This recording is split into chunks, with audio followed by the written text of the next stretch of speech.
Tonight, as we go on the air here at Friday, 10 o'clock, we may be nearing the peak for flu season. We get new numbers out from the CDC. Pretty scary. At least 2,900 people have died across the United States. Here in North Texas, the latest death reported in Denton County. Brooke Katz is looking into all of this tonight for all of us. What are you finding out? Well, Doug, this is the first death reported in Denton County, and we know it was an adult patient, but health officials are now reminding everyone to take extra precautions with the kids, especially heading back to class next week.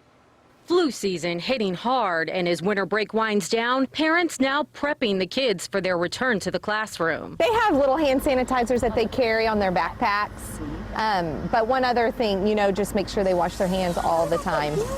Clean hands. Clean hands. But that can only do so much. We spoke with Dr. Kevin Bauer with Baylor Scott and White in Irving. He says hand washing and sanitizer won't offer much protection from the flu, which is mainly spread through droplets when people cough or sneeze. It helps with the gastrointestinal viruses, the vomiting, the diarrhea, but those really aren't going to help prevent spread of the influenza virus. That's why health officials are reminding everyone it is not too late to get a flu shot. This season got off to an early start with flu B viruses dominating. Those tend to affect children and usually aren't seen until spring. Cases have been rising sharply since October. Across the country, the flu has sickened at least 6.4 million people and led to 55,000 hospitalizations. While experts say we're close to the peak, that doesn't mean the season is anywhere close to being over. We'll have to wait and see what happens in the coming weeks. Even if we are at peak, we still have half of the flu season to go, and there may be other viruses circulating after the influenza Bs that are here right now.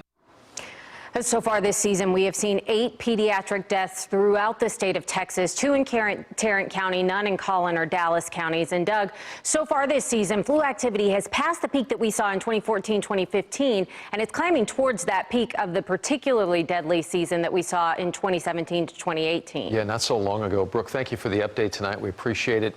We've got a statement today, by the way, also related to this somewhat. Coppell ISD tells us that a 5th grader who died over the winter break did have the flu. 10-year-old Jackson Campbell, we are told, was a student. He was at Austin Elementary School, passed away back on December 27th, 2 days after Christmas, while he was visiting family. Coppell ISD Superintendent Brad Hunt said in a statement, and I'm going to read part of it for you, "I hope we can find comfort in the love and compassion we share for each other in our CISD family." Extra counselors, we're told, and support services will be offered to students and staff when school returns to classes on Monday.